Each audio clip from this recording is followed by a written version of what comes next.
gimmick.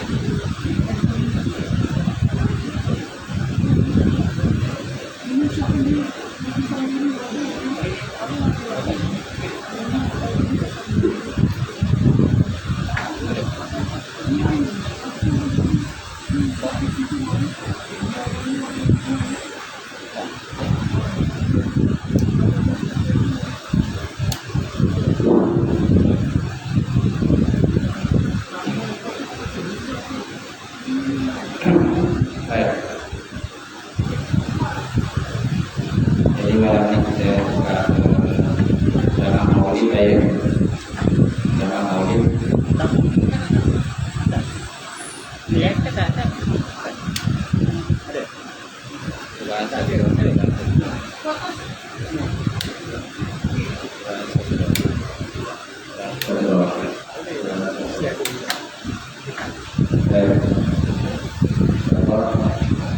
Perjalanan kita buka ke dalam maulid ya.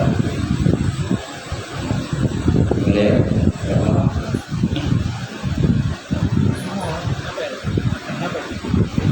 Baik, kita mulakan malam ini pengajian kita terkait dengan kitab Al-Fatihah. Alhamdulillah Bismillahirrahmanirrahim. Alhamdulillahirabbil alamin. Ar-Rahmanir-Rahim. Maliki yaumiddin. Iyyaka na'budu wa iyyaka nasta'in. Ihdinas siratal mustaqim. Siratal ladzina an'amta 'alaihim ghairil maghdubi 'alaihim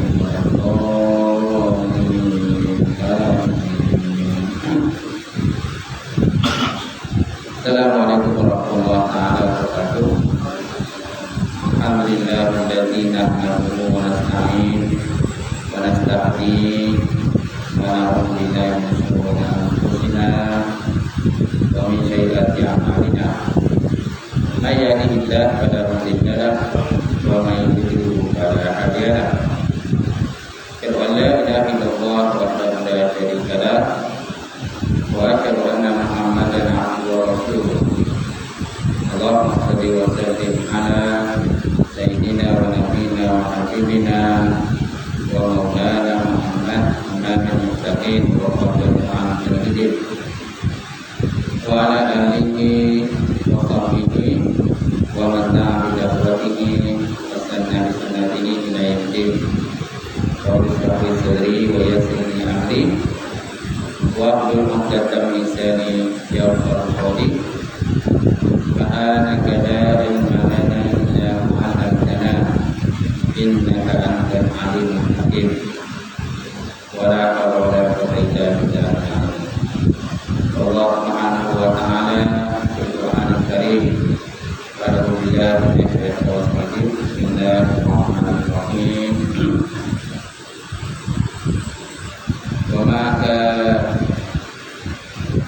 Wa ma Muhammadun illa rasul qad khalat min qablihi rusul. Afa imata aw qutilan qalatum ala aqabikum wa may yanqalib ala aqibai fala yadurru syai'a wa la yazidda Allah. Yang mati silakan imam, dunia silakan pembina, dunia mengurusi surau dan proses surau. Sidang jemaah muslimin muslimat yang berbahagia, tidak kita merupakan tinggi-tinggi kita syukur Allah Subhanahu wa ta'ala. Dengan lengkapnya rahmat Allah Ta'ala telah kita mengucapkan malam ini. Jadi malam ini kita lakukan kuliah tahun. Jadi kita buka pada maulidan Maulid Rasulullah sallallahu alaihi wasallam. Ya, beliau tanya dia ada tak ceramah maulid? Ada maulid. Jadi kita buka ke maulid kuliah kita buka. Baik. Saudara kaum muslimin muslimat bahagia. Allah Subhanahu wa ta'ala menyebut dalam Quran, "Wa ma kana Muhammadun ala ahadin min rijalikum walakin Rasulullah." Tidaklah Nabi Muhammad itu bakul kepada salah seorang kaum, tapi dibutuhkan Rasulullah. Dan Allah Ta'ala juga menyebut dalam Quran, yang berbunyi laqad kana lakum fi rasulillahi uswatun hasanah liman yarjullaha yawmal akhir wa dzakarallaha katsiran. Yang maksud sebuah kepada diri Nabi Muhammad SAW itu contoh ikutan yang sangat baik. Bagi orang-orang yang mengharapkan pertemuan mereka dengan Allah Subhanahu Wa Taala dan juga akhirat, dzakarallaha katsiran, dan dia mengingat Allah Taala dan ingatan yang banyak. Kita kaum muslimin dan muslimat yang berbahagia. Jadi Muhammad SAW ini ketahuilah inilah Nabi yang terakhir dan juga merupakan Rasul yang terakhir yang telah pun dilantik oleh Allah Subhanahu Wa Taala. Jadi oleh itu kita sebagai orang yang beriman, hendaklah kita mengasihi dan menyayangi baginda Rasulullah Sallallahu Alaihi Wasallam.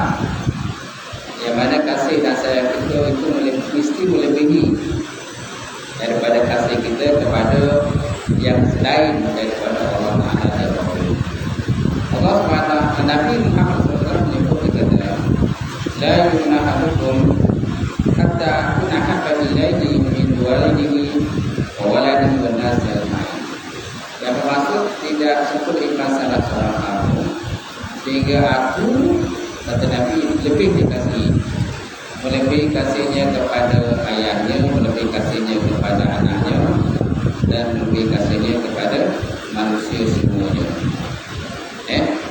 Oleh itu, hendaklah kita menunjukkan kasih kita kepada Rasulullah Sallallahu Alaihi Wasallam, sama ada dari segi perbuatan kita dan juga amalan kita, serta etikat kita lah. Perbuatan kita, amalan kita, etikat kita mestilah menunjukkan kepada kasih kita kepada baginda Rasulullah Sallallahu Alaihi Wasallam. Antara bentuk kasih kita itu ialah antaranya ialah banyak selawatlah, selawat kepada Rasulullah Sallallahu Alaihi Wasallam. Dan antaranya kita menyambut Maulid. Maulid itu salah satu bentuk kasih kita kepada Nabi lah. Jadi, dan Maulid ini bukannya perkara bid'ah pun, dia benda yang digalakkan. Kalau orang kata Maulid ni, orang kata benda bid'ah, Nabi tak pernah pun sambut kelahiran Nabi lah. Ada. Sebenarnya pun ada pun nas yang sahih, ada nas yang sahih di mana Nabi selalu melazimi berpuasa pada hari Isnin. Jadi ada satu hari seorang lelaki tanya dengan Rasulullah SAW. Dia tanya, ya Rasulullah, kenapa engkau berpuasa pada hari Isnin? Maka Nabi Muhammad SAW pun menjawab, dia kata, zaka yawmun wulidtu fihi. Itulah hari di mana aku dilahirkan. Itulah hari di mana aku diperanakkan. Jadi ini merupakan nas yang paling sahih. Sebab Maulid sambut birthday ni, dia bukan tak semestinya tiup lilin. Sebab banyak kita ni sambut birthday ni sambut lilin lah, dan tiup lilin, kata potong kek dan sebagainya lah. Kalau ikut pada trend kita lah, kita ni sambil masa kelahiran tu gitulah. Kadang dan lilin tu biasanya pun dia tengok jumlah lah berapa umur tuan tu. Kalau umur 80, mana lilin ada 80 lah. Kalau 90 umur, maka lilinnya ada 90. Akan lebih sedarat dia nak tengok lilin 90 batang tu. Takut nanti kan lilin tak mana, orang tu tak mana. Lazimlah kebiasaan.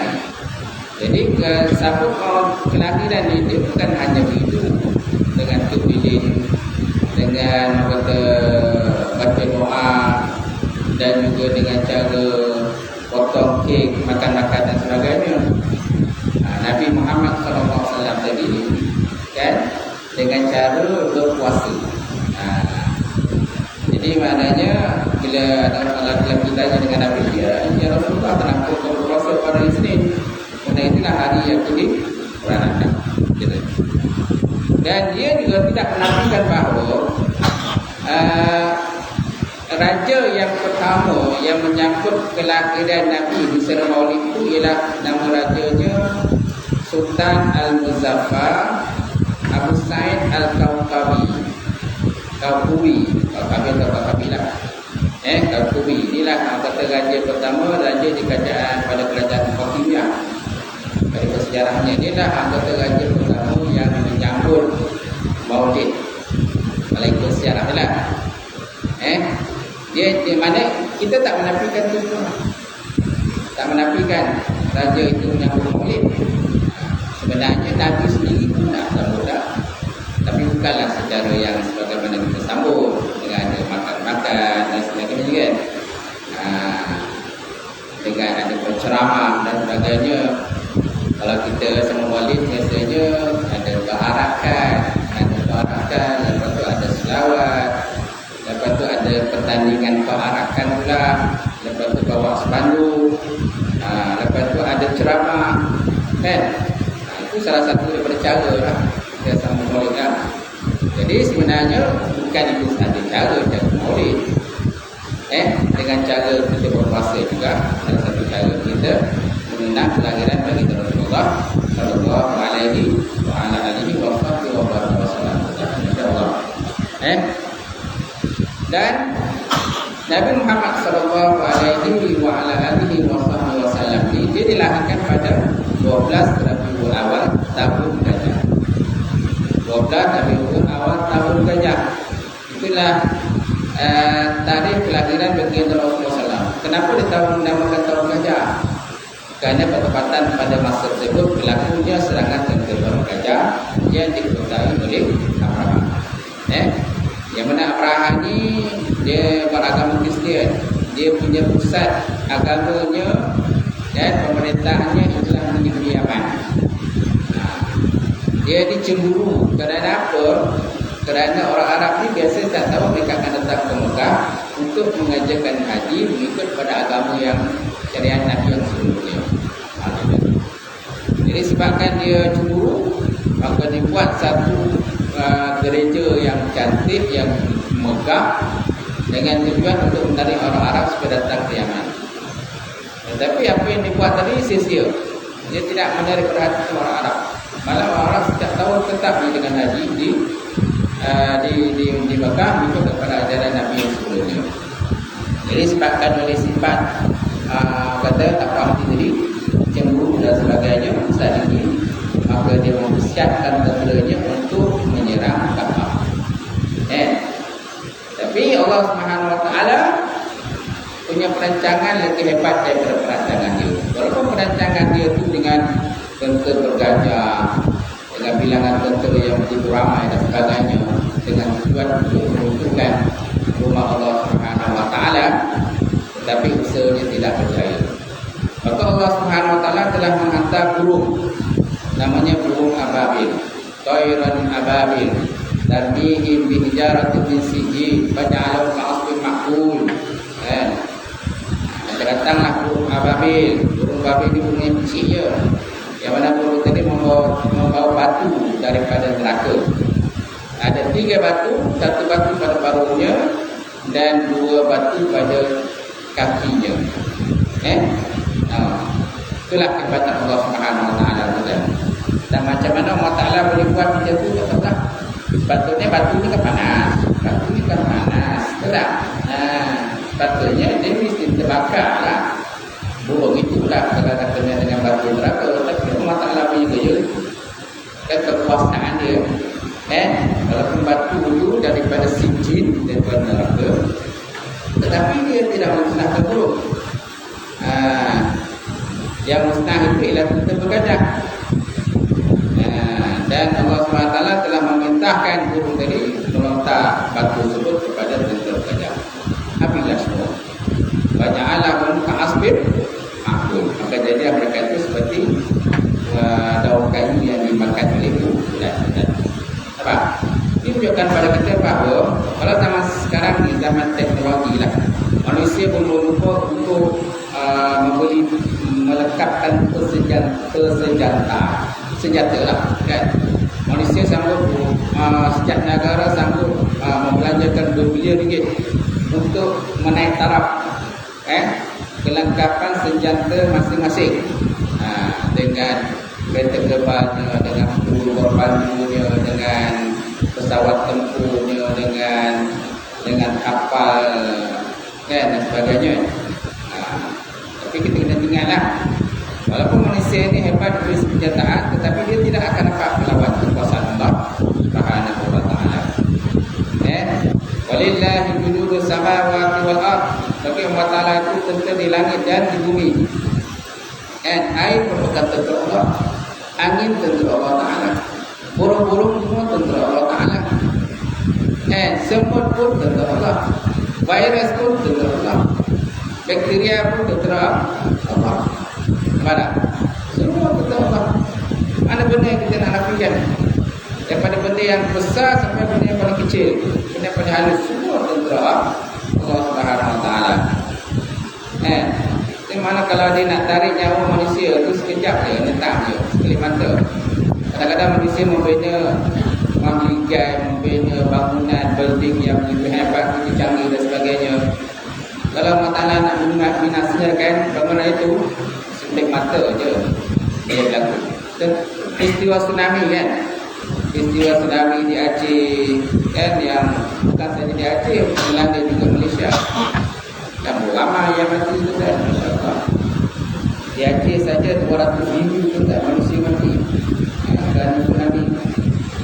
Apa dah? Tunjukkan pada kita, laut pun salah satu daripada tentera Allah. Ombak pun tentera Allah. Dia boleh musnahkan sekali mata saja. Sekarang ni di dunia kan, boleh katakan banyak negara sekarang ni dilanda oleh puting beliung, opat, banjir, barat. Jadi maknanya dunia kita ni dah semakin tua. Dan kita dah hampir sampai kepada penghujung dunia. Dalam peristiwa Isra' dan Mi'raj, Nabi Muhammad SAW dibawa oleh Jibril,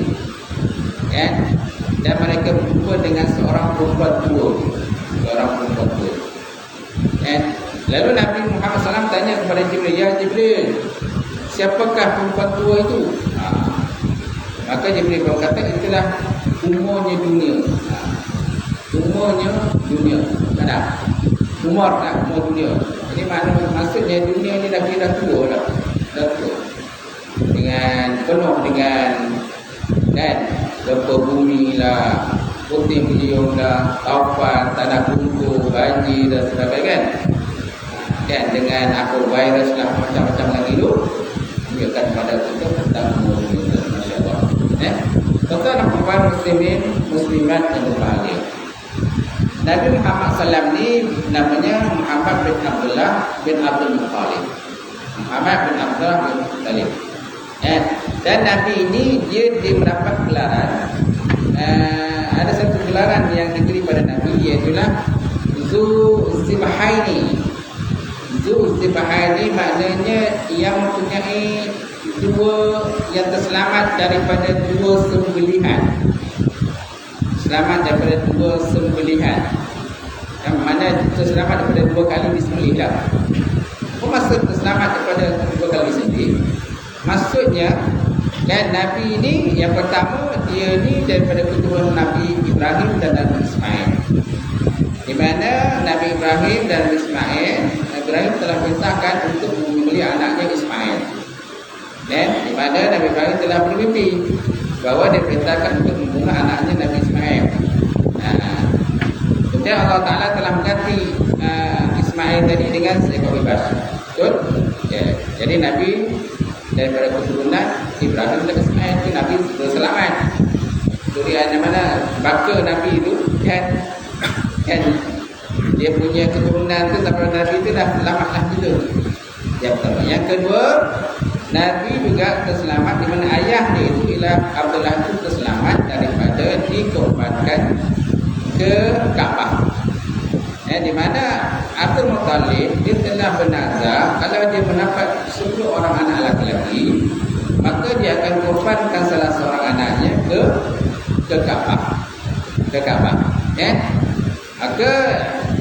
kalau dia telah bernazar, maka dia terpaksa menunaikan nazar lah. Sebab menunaikan nazar ni dia wajib lah kan. Jadi dia pun buatlah undian. Buat undian, maka naik nama Abdullah. Maka bila naik nama Abdullah, jadi Abdul Muttalib pun nak jalankan lah kan, dia punya nazar tadi untuk menyembelih Abdullah. Tetapi abang-abang dia, adik-beradiknya yang 9 orang tu yang juga lelaki, mereka kata janganlah bunuh adik kita Abdullah, kami sayang kepada adik kami. Maka Abdul Muttalib pun jadi bersalah. Maka dia mengambil pandangan pada sahabat-sahabat yang lain. Sahabat-sahabat lain kata, kalau macam tu kita berjumpa dengan seorang bomoh, yang dia bomoh yang hebat lah di tanah Hijaz masa itu, kan? Yang mana kemungkinan dia boleh memberi satu pandangan dan cadangan untuk menyelamatkan Abdullah ini daripada disembelih. Jadi mereka pergilah jumpa. Bila mereka pergi jumpa, bomoh perempuan tadi berpandangan bahawa dengan cara kamu nak menyelamatkan Abdullah itu ialah kamu kena buat undian lagi. Undian maknanya satu kalau saja ada dua bekas lah, ada dua bekas undi, satu nama Abdullah, satu dengan 10 ekor unta, satu 10 ekor unta. Jadi kalau seandainya nama Abdullah tu naik, maka naklah diganti dengan 10 ekor unta. Dan mengikut adat budaya orang Arab ni, setiap kes pembunuhan dia punya diatnya ialah 10 ekor unta. 10 ekor unta. Apa saja pembunuhan, maka diatnya ialah 10 ekor unta. Jadi untuk menyelamatkan Abdullah tadi, maka dibuatlah undian. Kalau seandainya naik nama Abdullah, maka kena ditebus dengan 10 ekor unta. Maka dibuatlah undian tadi, maka naik nama Abdullah. Bila naik Abdullah, maka terpaksa ditebus dengan 10 ekor unta.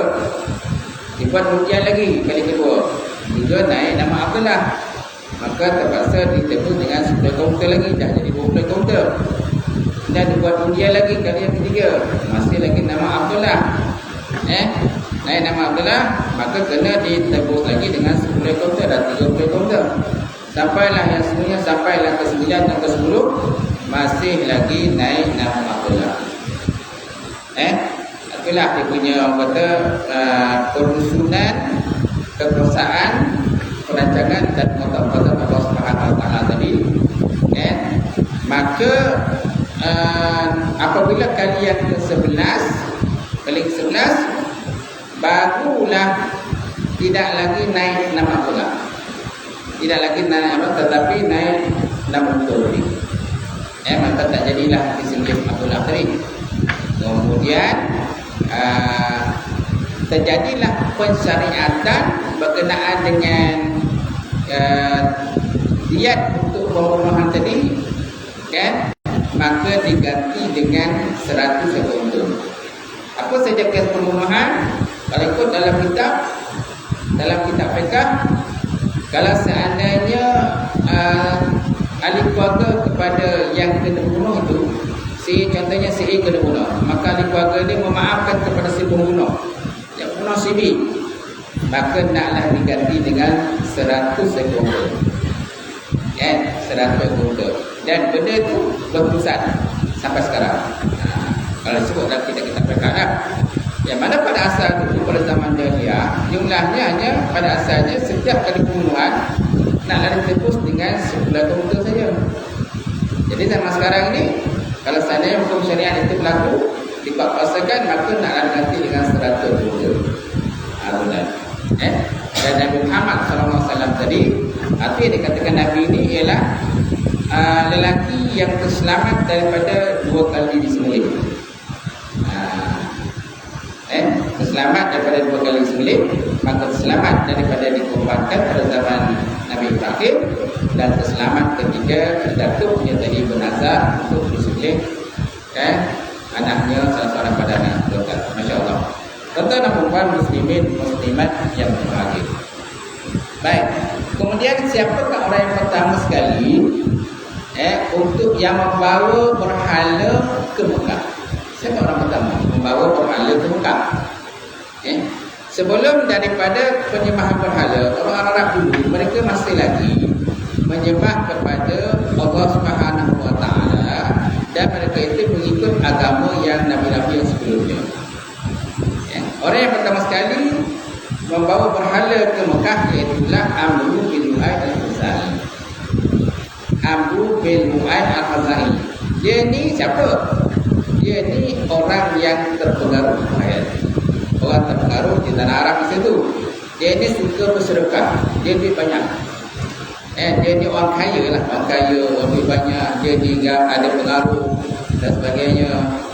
Jadi permulaan dia ni, dia baik, dia bagus. Dia ni orang bagus. Rajin bersedekah, menyumbang dan sebagainya. Tapi satu hari tu dia pergi ke Syam. Sampai di Syam, dia dapati bahawa orang-orang Syam, mereka itu menyembah patung berhala. Dan dia tak pernah tengok orang menyembah patung berhala. Amr bin Lu'ay al-Khuzai ini. Maka dia tanyalah kepada orang-orang Syam masa itu, kenapa kau sembah patung ini? Kenapa kau sembah batu ini?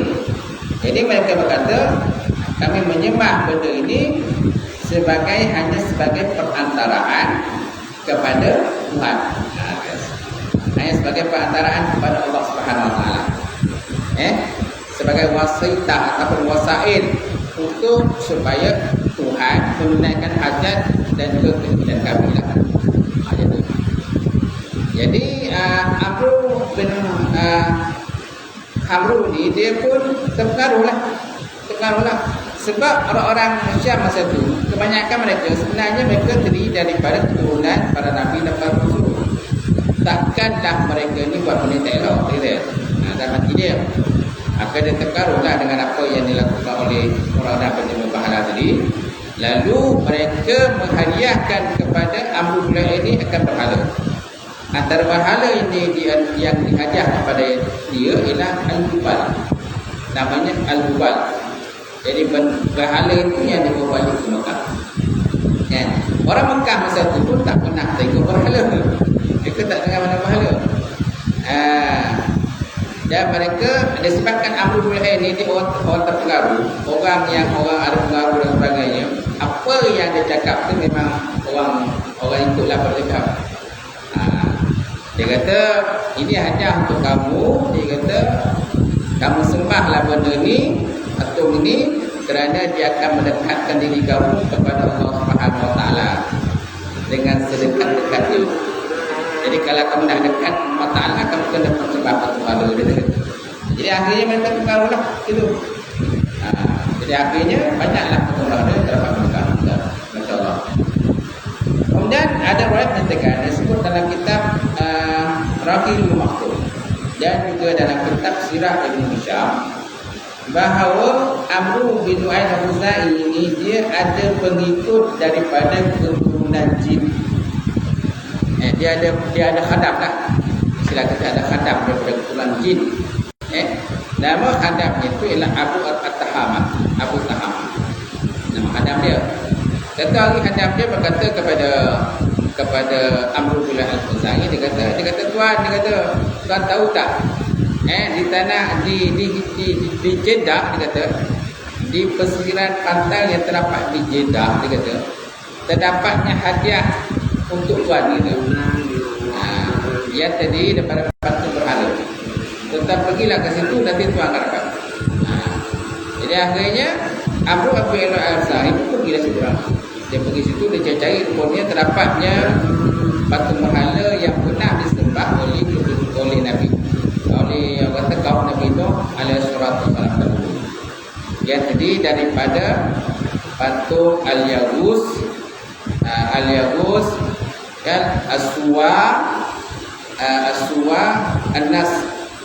Ini antara patung-patung lah. Dan akhirnya patung itu dibawa balik ke Mekah dan disembah oleh orang Arab. Tapi walaupun begitu juga, walaupun mereka itu menyembah patung berhala, tetapi dalam masa yang sama mereka itu masih lagi mengamalkan ajaran Nabi yang sebelumnya. Mereka juga tetap menunaikan haji. mereka juga tetap bertawaf. Mereka juga tetap bersa'i daripada Safa ke Marwah, Marwah ke Safa dan sebagainya. Tetapi dalam masa yang sama, mereka mencampur adukan benda yang hak, benda yang batil. Mereka menghalalkan benda yang diharamkan Allah Ta'ala. Mereka juga menghalalkan benda yang Allah Ta'ala haramkan. Dan mereka juga mengharamkan benda yang Allah Ta'ala halalkan. Contohnya makan babi, makan khinzir. Kalau Nabi yang sebelumnya mengharamkan daripada makan babi, akhirnya tapi mereka makan. Mereka juga menggunakan tawaf. Tetapi dalam tawaf dalam keadaan telanjang, tidak berpakaian. Mereka juga bertepuk tangan ketika mengerjakan tawaf. Nampak tak? Mereka juga ada binatang-binatang alam, binatang-binatang yang mereka berikan kepada berhala. Binatang-binatang itu mereka tak makan. Ada binatang-binatang yang dipotong akan tangannya. Ada binatang yang dipotong akan telinga dia, tanduk dia dan sebagainya. Jadi kalau binatang-binatang yang telah ditanda itu, binatang-binatang itu tidak boleh dimakan. Tidaklah dibiarkan bebas saja. Sedangkan Allah Subhanahu Wa Taala telah menghalalkan binatang al-an'am. Binatang yang seperti kambing, kibas, unta dan sebagainya. Ini dihalalkan, tapi dengan syarat kamu sembelih dengan nama Allah Subhanahu Wa Taala. Jadi maknanya mereka ini telah menghalalkan benda yang Allah Taala haramkan, dan mereka juga mengharamkan benda yang telah dihalalkan oleh Allah Subhanahu Wa Taala. Baiklah. Jadi Allah disebutkan oleh orang Arab ini, dia telah berada di alam jahiliyah, namanya alam jahiliyah kan. Maknanya mereka telah mencampur adukan perkara yang hak dan juga perkara batil. Maka Allah Subhanahu Wa Taala telah mengutuskan Nabi Muhammad sallallahu alaihi wasallam untuk memberi dakwah, menyampaikan dakwah kepada kaum Arab tersebut supaya mereka membezakan antara benda hak dan benda batil. Penyembahan berhala benda yang batil, penyembahan kepada Allah Taala benda yang hak. Tawaf benda yang hak kan, benda betul. Safa, Marwah benda betul. Sa'i. Tapi masa sama mereka buat benda tak betul. Jadi benda tak betul tu yang perlu diasingkan oleh baginda Rasulullah sallallahu alaihi wasallam. Tapi niat Nabi tadi, tujuan Nabi berdakwah tadi mengajak manusia anak berdoa bercerita tahun, mengajak manusia menyembah kepada Allah Taala sahaja dan menghindarkan diri pada penyembahan kepada Allah tadi telah mendapat tentangan daripada orang Arab. Dia kata ni Muhammad ni bawa agama baru. Muhammad bawa agama baru. Muhammad ni pemecah belah masyarakat. Muhammad ni dia seorang yang gila. Muhammad macam-macam lah yang dilemparkan kepada baginda Rasulullah sallallahu alaihi wasallam. Betul? Tapi disebabkan Nabi ini tugasnya menyampaikan itu sampaikan. Balighu anni walau ayat, sampaikan kepadaku walaupun sampaikan. Dan Nabi juga tidak bertutur di atas hawa nafsu. Wa may yantiqu 'anil hawa illa wahyun yuha. Aku tidak berkata mengikut pada hawa nafsu aku, tapi merupakan wahyu daripada Allah Taala. Nabi kata, aku tugas aku menyampaikan. Terpulanglah kalau kamu nak beriman atau tidak beriman. Kalau kamu tidak beriman, kamu akan diazab oleh Allah Taala. Tapi dakwah Nabi tadi telah mendapat tentanganlah sebahagian besar daripada orang Arab, terutama seperti Abu Jahal, Abu Lahab, sehingga mereka selalu mengganggu Nabi Muhammad SAW. Kalau Nabi Muhammad SAW itu beribadah di Masjidil Haram, mengerjakan solat di Masjidil Haram, mereka akan ganggu. Kata Abu Jahal, satu hari tentang Abu Jahal ni, dia nak letakkan, nak impakkan satu batu yang besar, batu yang besar kepada Nabi. Dia kata kalau Muhammad masuk ke Masjidil Haram ini, aku nak letakkan, impakkan satu batu yang besar ke belakang dia. Maka kawan-kawan dia cabarlah, kalau kau berani tu buatlah Abu Jahal dia. Dia nak tengok kau berani ke tak berani. Maka Abu Jahal pun ambil batu. Dia tunggu ya Nabi Muhammad SAW masuk. Bila Nabi Muhammad SAW masuk saja, maka Maka Nabi Muhammad perlu beribadah di Masjidil Haram, nak ke depan Kaabah. Maka di depan Kaabah tu masa tu pun penuh dengan pahala, kan? Pahala. Kan? Walaupun Nabi beribadah masa tu, tapi tetap ada berhala-berhala di situ. Sebab apa? Kenapa saya kata ada berhala? Kerana ketika dalam peristiwa Fathul Mekah, pembukaan Kota Mekah, ketika Islam dah kuat, penduduk orang kata pengikut-pengikut Islam telah ramai, maka Allah Ta'ala telah mentahkan untuk pembukaan Kota Mekah. Setelah 23 tahun Nabi Muhammad berdakwah, maka akhirnya Nabi kembali semula ke Mekah. Bila Nabi masuk ke dalam Kaabah, masuk dalam Masjidil Haram, terdapatnya 360 berhala, kan? 360 berhala di kawasan Kaabah masa dulu. Dan Nabi ambil tongkat Nabi ketuk setiap berhala tadi. Maka hancur lembu. Allah Ta'ala sebut dalam Quran, wa qul ja'al haqq wa zahaqal batil innal batila zahaqa zahuqa. Kata oleh Muhammad ketika datangnya kebenaran, wa qul ja'al haqq wa zahaqal batil, dan batil itu dia akan lenyap.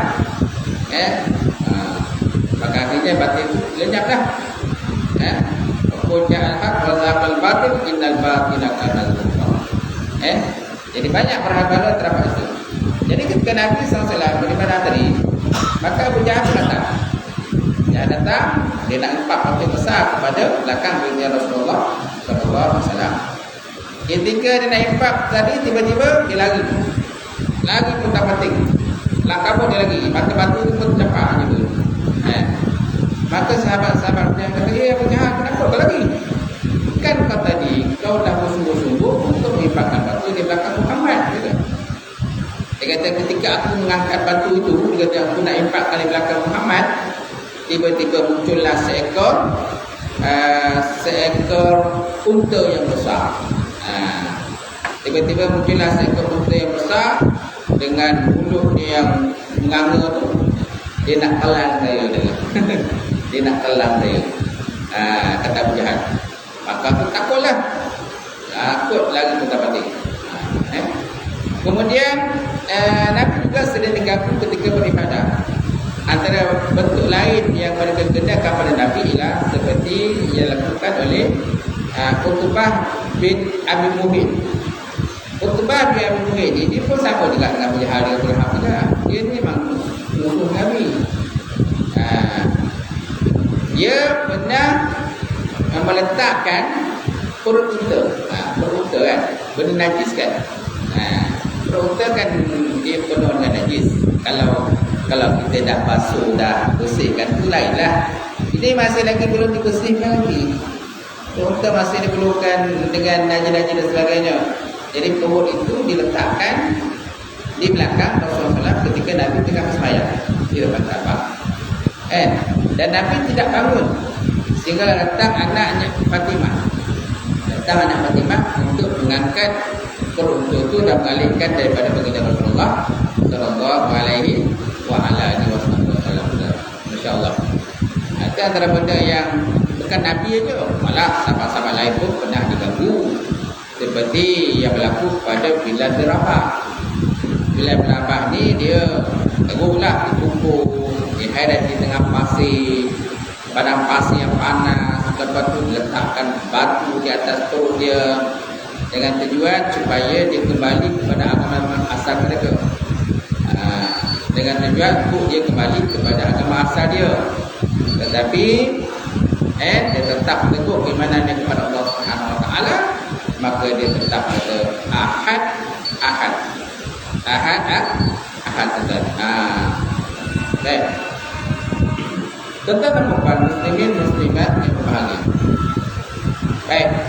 Allah Subhanahu Wa Taala menyebut dalam Al-Quran, laqad kana lakum fi Rasulillah uswatun hasanah. Sungguh adalah pada diri Nabi itu satu contoh ikutan yang sangat baik. Liman yarjullahu yaumil akhir, bagi orang yang mengharapkan pertemuan Allah Taala dan juga di akhirat. Wa zakarallaha wa katsira, dan ia ingat Allah Taala akan sebanyak ingat. Nabi ini kan Apa ciri-ciri yang ada akhlak yang pada Nabi? Boleh kata semua ada. Cuma kalau kita mengaji bab tauhid, ada 4 sifat yang wajib kita tahu kan Nabi, yang kita percayalah. Pertama, Nabi ini dia mestilah siddiq, orang yang benar. Yang kedua, Nabi ini mestilah tabligh, menyampaikan.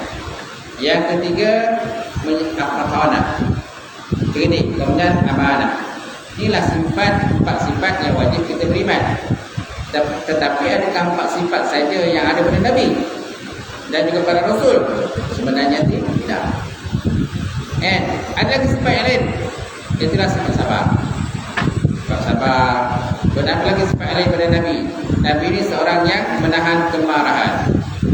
Wal kadzimin al-ghaidha wa 'afina 'anil nas. Nabi ini suka memaafkan kesalahan orang lain. Dan Nabi juga menahan diri pada kemarahan, suka memaafkan. Dan Nabi ini tidak membalas kejahatan dengan kejahatan. Sekarang kita ni suka kadang-kadang membalas kejahatan dengan kejahatan.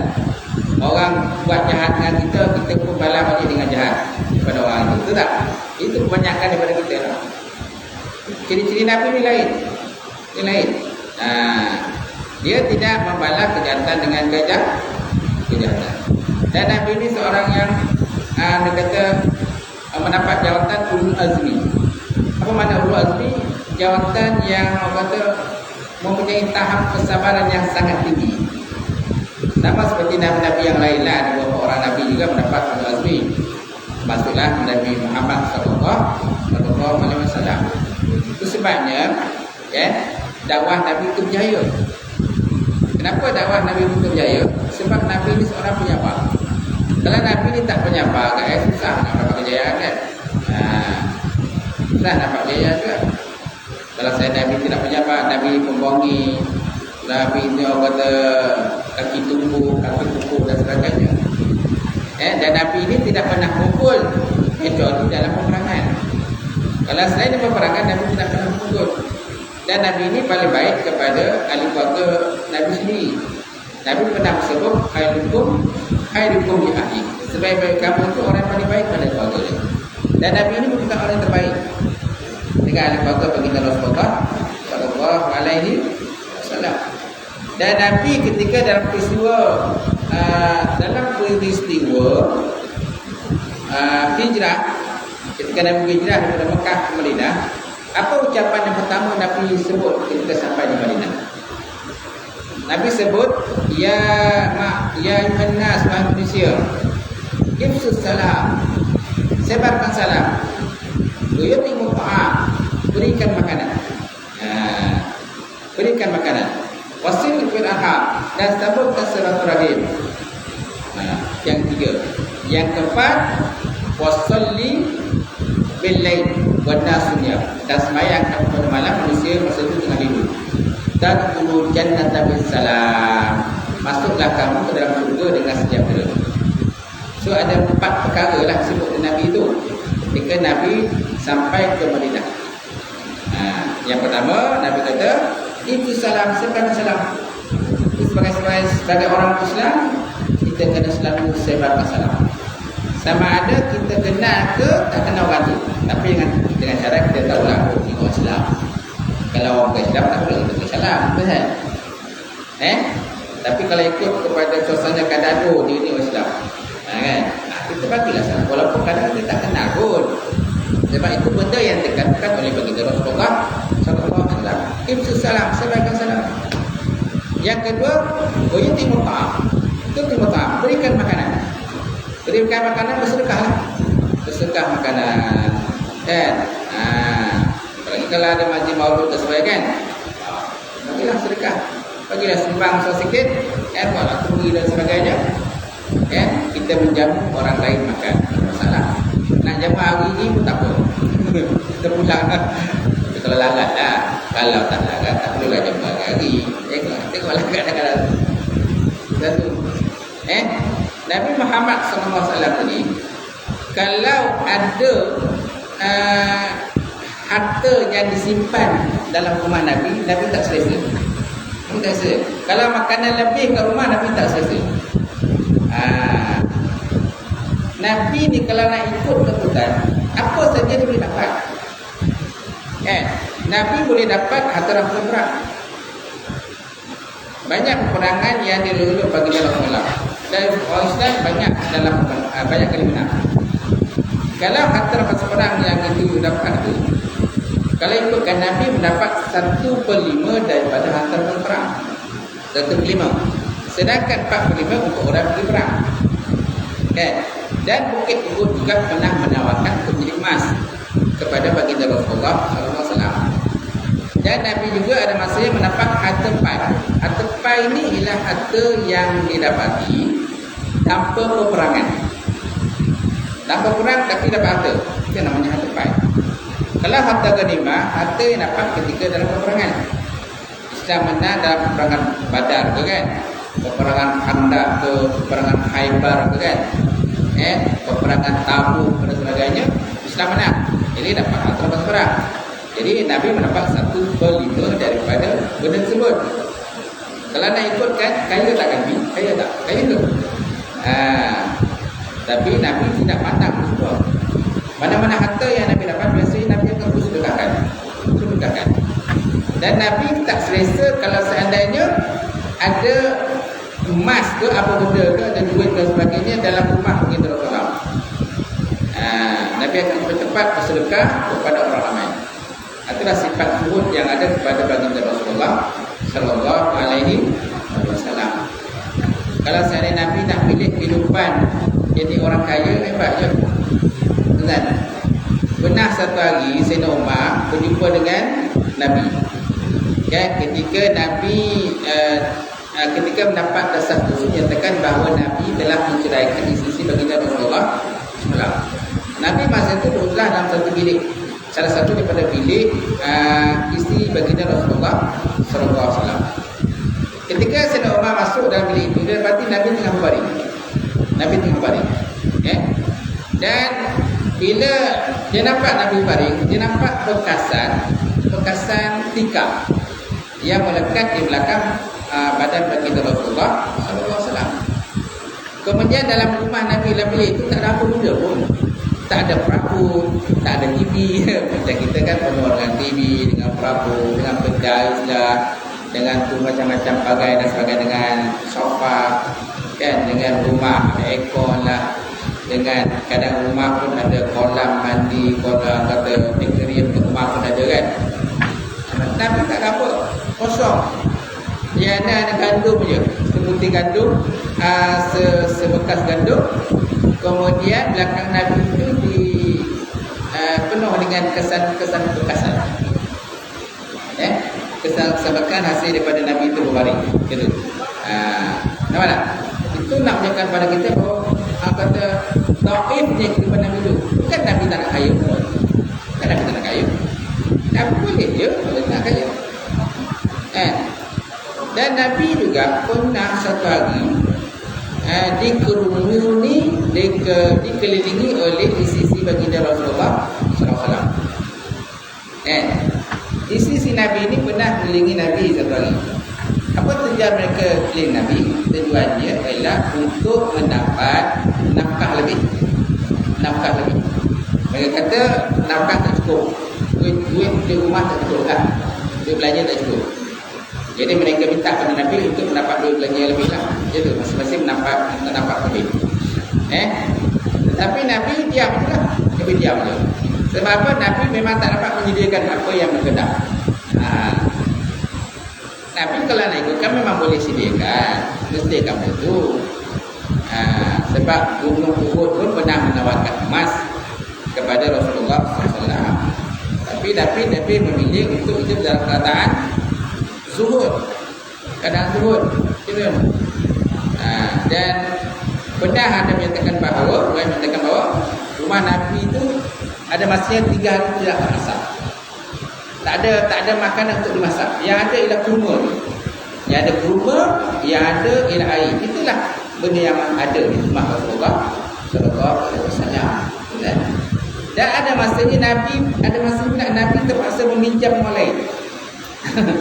Nabi terpaksa meminjam orang lain pula. makanan tu dia terpaksa pinjam orang lain, lepas tu nanti diganti dengan materi lain lah. Sampai begitu carilah kehidupan bagi Rasulullah sallallahu alaihi wasallam tu kan. Jadi perbuatan di sisi Nabi tadi diketahui oleh pak mertua masing-masing. Contohnya Aisyah diketahui oleh pak mertua, oleh ayahnya itulah Abu Bakar. Kemudian Hafsah pun isteri Nabi juga. Dia ini adalah anak kepada Sayyidina Umar. Jadi bila Abu Bakar nampak Aisyah ni minta kata allowance tambahan bekalan tambahan lah kepada Nabi, jadi dia marah dengan anak dia. Janganlah kau minta dengan Nabi. Dia tarik tangan Aisyah tu, dia kata, dia bagi nasihat pada Aisyah, kamu jangan minta lebih-lebih pada Rasulullah. Kemudian Hafsah juga ditarik oleh Umar ditarik anak dia Hafsah, dia kata kamu jangan buat macam tu. Kamu kena banyak bersyukur kepada Allah Ta'ala telah menjadi isteri kepada baginda Rasulullah sallallahu alaihi wasallam. Jangan minta yang lebih-lebih. Yang Nabi pun tak mampu nak menyediakannya. Sampailah kan turun ayat Allah Subhanahu wa taala kan, ya ayyuhan nabi qul li azwajikum in kuntum turidun hayata dunya wa zinatuhunna kan, wahai Nabi, hendaklah kamu kata kepada isteri kamu kalau seandainya mereka itu berkehendak akan kehidupan dunia kan, maka kamu bolehlah menceraikan mereka dengan terbaik. Kalau mereka nak masih hidup dengan Nabi, teruskan hidup dengan Nabi. Tapi itulah kehidupan Nabi. Betul? Jangan tak ada apa-apa, tidak ada kemewahan. Betul?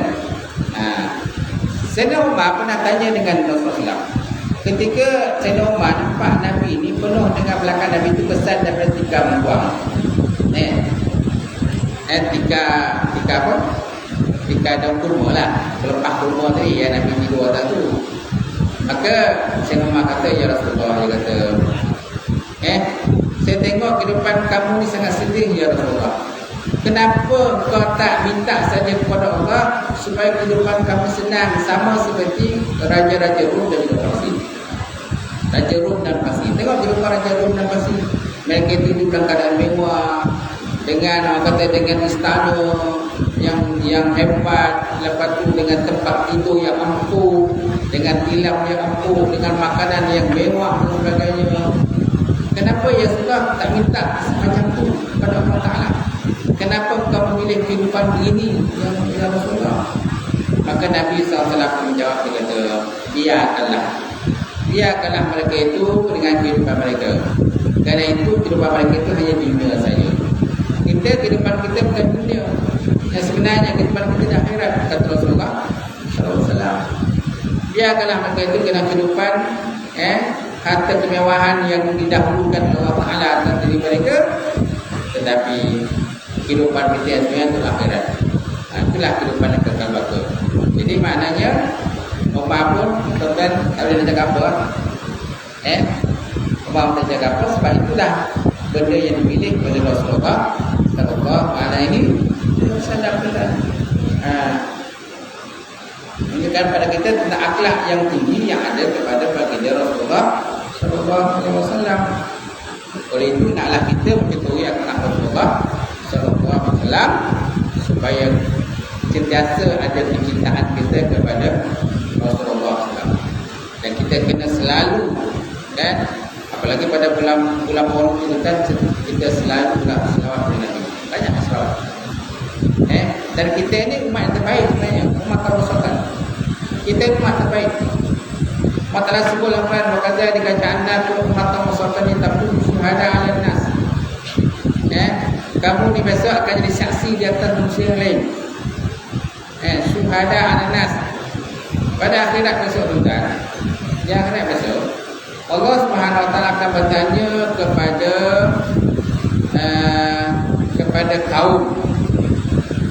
kaum yang terdapat di akhirat besok yang dikumpulkan di pada masa. Mana kaum yang sebelumnya lah. Ditanya kepada mereka, dan kenapa kamu memilih jalan yang batil? Ketika kamu hidup di dunia, Mereka kata, kami tak pernah ada pun orang yang berdakwah pada kami, kata. Tak ada siapa pun berdakwah pada kami. Lalu ditanya kepada Nabi mereka, betulkah kamu tak pernah menyampaikan? Mereka jawab, ada ya Allah, kami telah menyampaikan kepada mereka. Cuma mereka tidak mau beriman. Engkau kepada apa yang kami kata. Kemudian Allah Ta'ala tanya kepada mereka, ada tak saksi kamu yang kamu ini telah menyampaikan? Ada tak saksi yang mana kamu ini di dunia dulu pernah menyampaikan kepada kaum ini? Ada. Siapa saksi kamu? Dia telah umat Muhammad. Lalu ditanya kepada umat Muhammad, adakah kamu ini saksi di atas para nabi dan para rasul sebelumnya yang mereka ini pernah menyampaikan kepada umat mereka? Maka umat Muhammad menjawab, berkata, ya, ada. Kami juga saksi. Kami naik saksi menyatakan bahawa para nabi dan rasul sebelumnya telah menyampaikan dakwah kepada umat mereka. Cuma mereka tidak mau beriman kepada nabi mereka dan juga kepada Allah Subhanahu wa taala.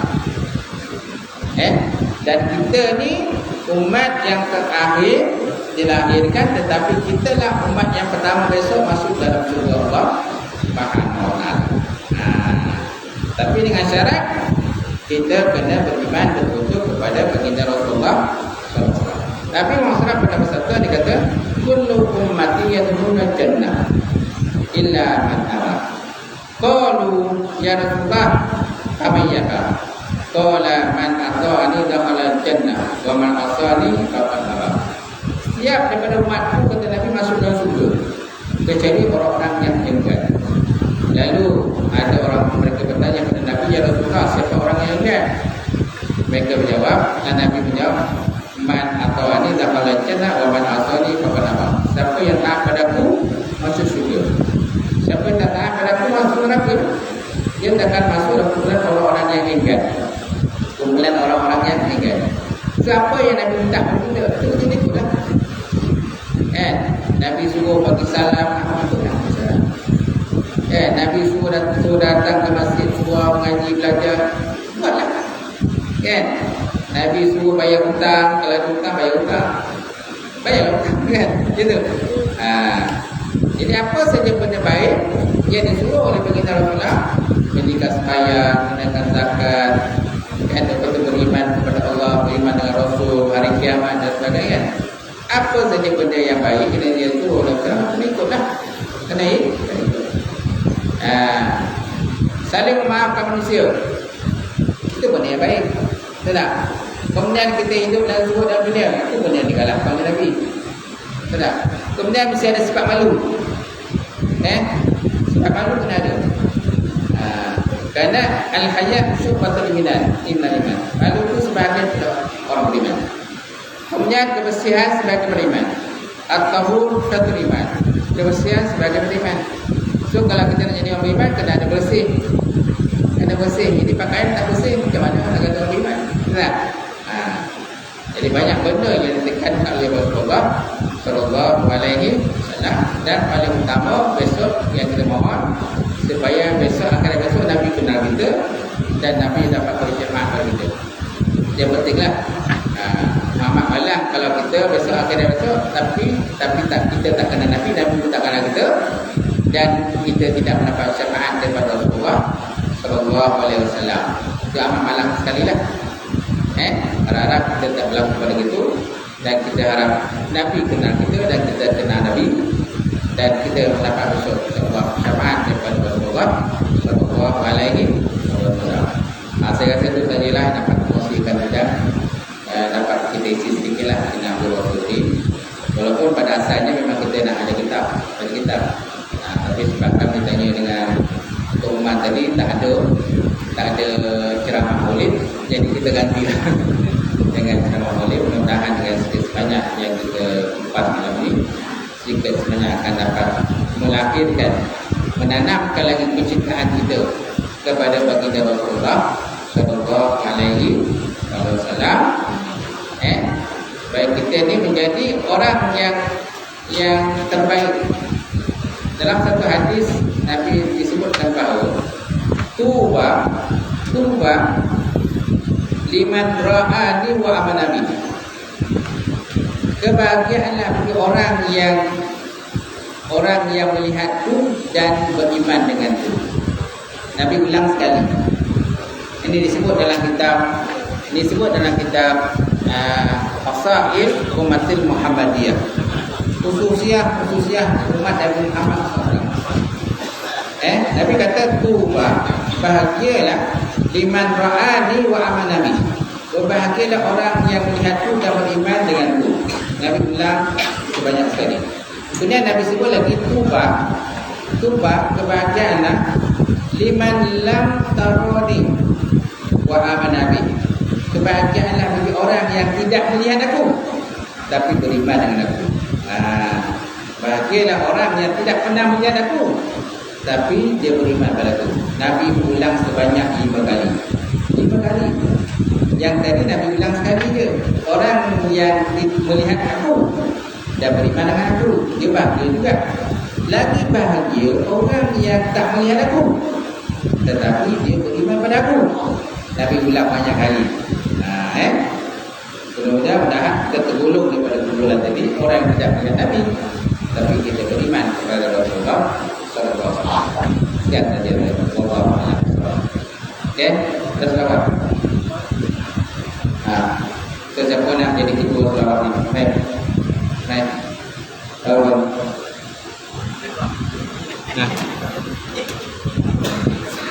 Yang hafal. اللهم صل وسلم